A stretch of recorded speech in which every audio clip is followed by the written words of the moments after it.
អ្វីដែលថ្មីគឺខ្ញុំត្រូវតែមានតិចនិចដែលគ្រូគាត់មានថ្មីគឺខ្ញុំថ្មីដែរគឺខ្ញុំត្រូវតែដើរឲ្យទាន់សម័យគេដែរហ្នឹងហើយខ្ញុំឈ្មោះអាមុនហើយទីតាំងនៅខាងប៉ោយប៉ែតហាងឈ្មោះមុន Beauty ហួស A+ នេះទឹកប្រហែល200ម៉ែត្រពីមុនខ្ញុំធ្លាប់ជួបផលពិបាកច្រើនដោយសារយើងវាអត់ទាន់ច្បាស់ហើយវាអត់ទាន់ចំតិចនិចឲ្យស្តង់ដារត្រឹមត្រូវអញ្ចឹងពេលដែលរៀនហើយគឺចោលតែតាំងពីរៀននៅខាង EMT មកយើងបានកលឹះមកច្រើនហើយតិចនិចដែលយើងទទួលបានហ្នឹងច្រើនវាប្លែកពីអ្វីដែលយើងធ្លាប់បានមកពីមុនអញ្ចឹងណាហ្នឹងហើយនិយាយទៅគឺតាមស្តង់ដារច្បាស់ហើយឆាប់ងាយឆាប់យល់ធម្មតាយើងកន្លែងហាងមួយយើងតែងតែចង់មានអតិថិជនទាំងថ្មីទាំងចាស់ដែលគាត់មកហើយយើងគឺជាមេជាងជាម្ចាស់ហាងមួយយើងត្រូវតែដើរឲ្យទាន់សម័យអត់ត្រូវនៅមកកន្លែងទេទោះជាយើងចេះច្រើនច្បាស់ឬក៏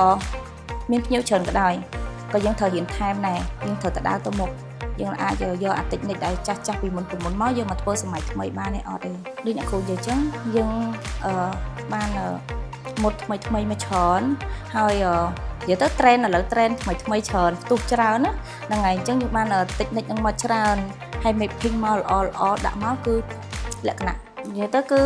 យើងអាចគិតថាយើងអាចធ្វើបានទេអ្នកខ្លះគាត់មើលមកថាងាយប៉ុន្តែវាអត់ងាយទេបទពិសោធន៍បើសិនជាថ្នាក់ឆ្នៃម៉ូដនេះវាអត់មានសូវមានផលពិបាកសម្រាប់ខ្ញុំទេដោយសារតែបើផលពិបាកនៅពេលដែលយើងចូលថ្នាក់ដំបូងថ្នាក់មូលដ្ឋានគ្រឹះបើយើងអត់តាន់ចេះច្បាស់យើងទៅចូលថ្នាក់មូលដ្ឋានគ្រឹះសិនហ្នឹងវាអាចនឹងមានផលពិបាកច្រើនប៉ុន្តែយើងបានកលឹះថ្មីមកច្រើនតែពេលដែលយើងចូលមកថ្នាក់ឆ្នៃម៉ូដនេះគឺវាមានផលពិបាកច្រើនដែរដោយសារអីយើងស្គាល់ mapping យើងស្គាល់សរសៃរោមភ្នែកយើងស្គាល់តិចនិចដែលយើងចាប់រោមភ្នែកអីលេងកៅអីគឺយើងស្គាល់ច្បាស់ច្រើនអញ្ចឹងវាអត់មានផលពិបាកនិយាយទៅគឺដាក់ក្តីសង្ឃឹមច្រើនដោយសារតែយើងស្គាល់ច្បាស់ច្រើនទទួលបានច្រើនពីអ្នកគ្រូគាត់ប្រាប់មកអស់អញ្ចឹងណាអញ្ចឹងគាត់មានលេខឯងអញ្ចឹងយើងទទួលបានច្រើនអញ្ចឹងពេលដែលយើងឡើងធ្វើនៅលើ model ក៏ទទួលបានផលល្អហើយយើងទៅវិញក៏យើងជឿជាក់ដែរចង់និយាយថាយើងនៅខាងតំបន់កំពុងតែវាក្តៅ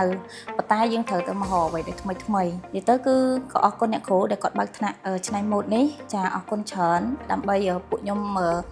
ដែលនិយាយថាជាជាងបានតិចនិចហើយបានកលឹះថ្មីយកទៅធ្វើអតិថិជននៅខាងប៉ោយប៉ែតគឺគាត់អាចមកទទួលសេវាកម្មខាងខ្ញុំបានព្រោះខ្ញុំមានអីដែលថ្មីរហូតខ្ញុំអត់មាននិយាយថាអ្វីដែលថ្មីគឺខ្ញុំត្រូវតែមានចាតិចនិចដែលគ្រូគាត់មានថ្មីគឺខ្ញុំថ្មីដែរគឺខ្ញុំត្រូវតែដើរឲ្យទាន់សម័យគេដែរហ្នឹង